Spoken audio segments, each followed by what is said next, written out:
महाराज भोले बाबा की ऐसी महिमा है, पंचाक्षर मंत्र की ऐसी महिमा है, जो निष्ठा पूर्वक शिव जी के मंत्र का जप करता है, भोले बाबा उसकी सब कामना को परिपूर्ण कर देते हैं।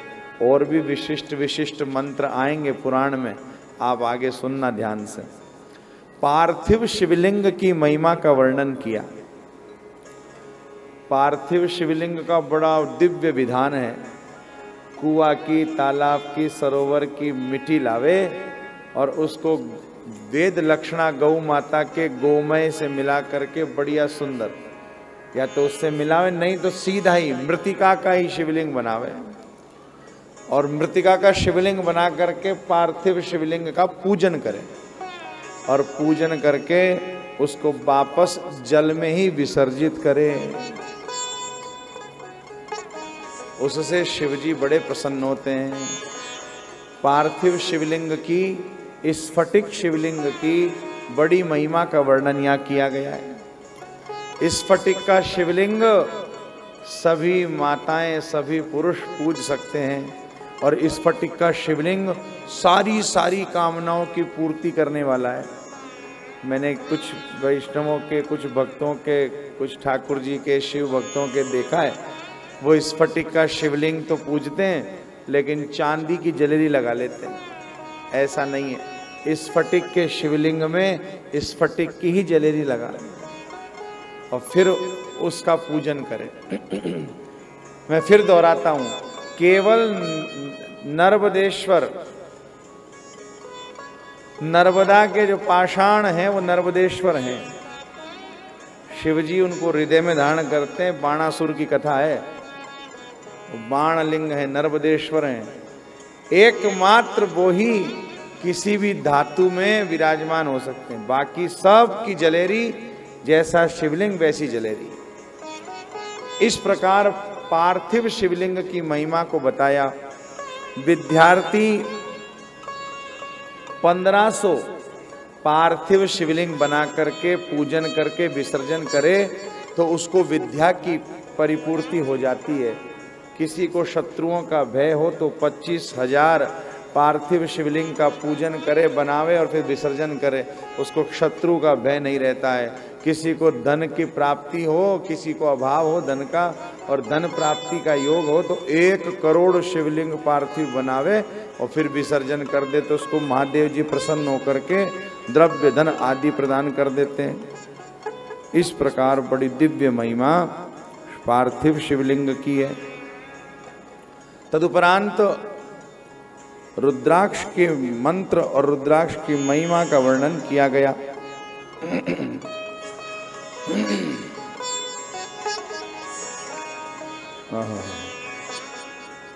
भगवान महादेव जी की 8 मूर्तियों का वर्णन किया गया।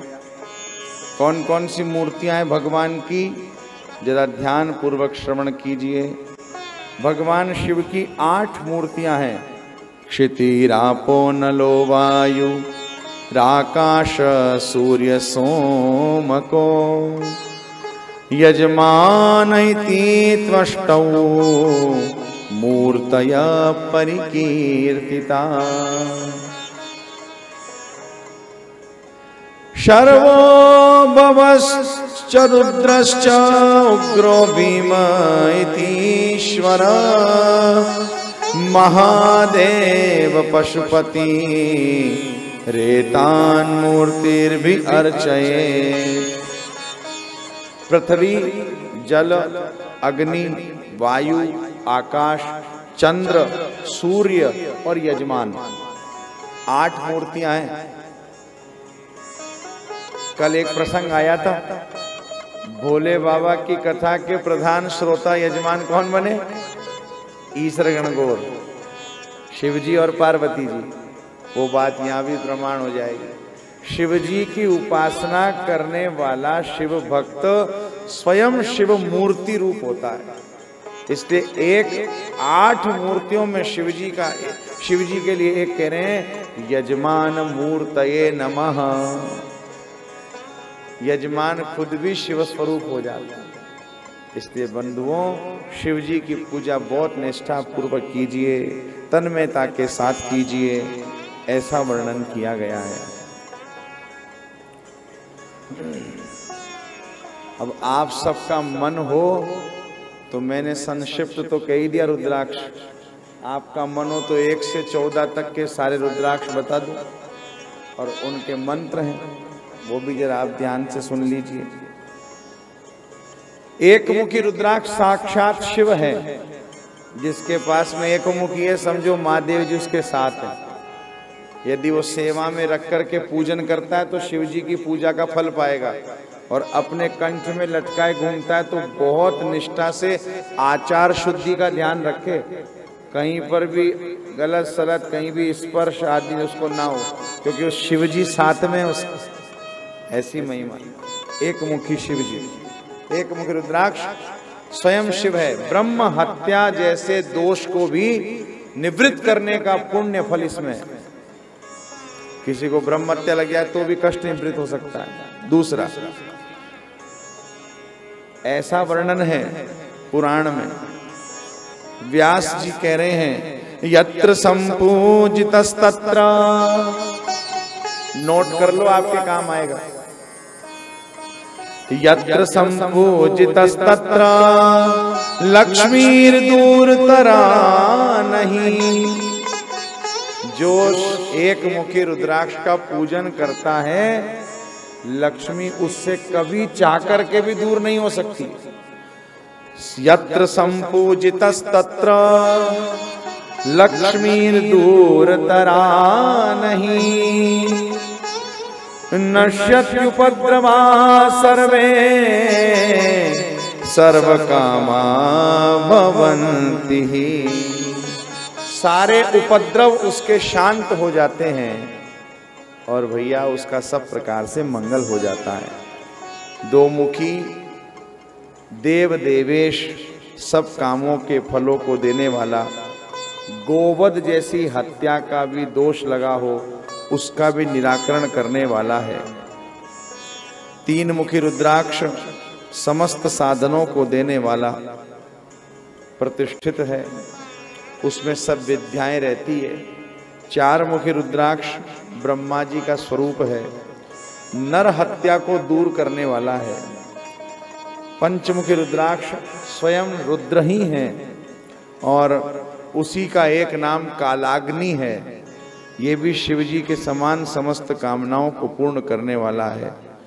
अगम्यागमन अभक्ष भक्षण करने का जो पाप है वो भी ये दूर कर देता है, इसमें ऐसा सामर्थ्य है।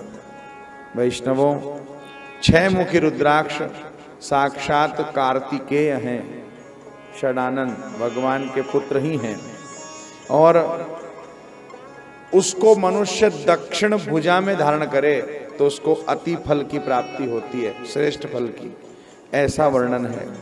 ब्रह्म इत्यादि पापों से वो छूट जाता है। सात मुखी रुद्राक्ष साक्षात कामदेव हैं, अनंग काम का स्वरूप ही है सात मुखी। उसको धारण करने से मनुष्य दरिद्री भी हो तो महादेव जी उसका दरिद्र दूर कर देते हैं। सात मुखी की एक ही महिमा, ऐसी महिमा है। अष्टमुखी रुद्राक्ष वसु मूर्ति कहा गया है, भैरव का स्वरूप भी इसी को माना गया है। जो इसको धारण करता है परमात्मा उसकी कभी अल्पायु नहीं करते, उसकी पूर्ण आयु उसे प्राप्त रहती है। नौ मुखी रुद्राक्ष कपिल मुनि के समान है और कपिल मुनि के साथ साथ में साक्षात भगवती दुर्गा माहेश्वरी का भी स्वरूप यही नौ मुखी रुद्राक्ष है। जो इसको धारण करता है वो भगवान शिव की तत्पर भक्ति को प्राप्त हो जाता है और महादेव जी उसकी सारी मनोकामनाएं पूर्ण करते हैं। लेकिन नौ मुखी रुद्राक्ष को कहाँ पहने? नौ मुखी रुद्राक्ष को बाएं हाथ पर भुजा पर धारण करे तो वो अत्यधिक फल देने वाला हो जाता है। इस प्रकार 10 मुखी रुद्राक्ष साक्षात भगवान जनार्दन वासुदेव ही हैं, नारायण ही हैं। 10 मुखी रुद्राक्ष जो उसको धारण करता है उसकी सब कामनाएं पूर्ण होती है। 11 मुखी रुद्राक्ष सर्वत्र विजयी कराने वाला है, विजय श्री को प्रदान करने वाला है, रुद्र स्वरूप कहा गया है। 11 रुद्र है ना, तो 11 मुखी रुद्राक्ष 11 रुद्रों के समान फलदायी है। 12 मुखी रुद्राक्ष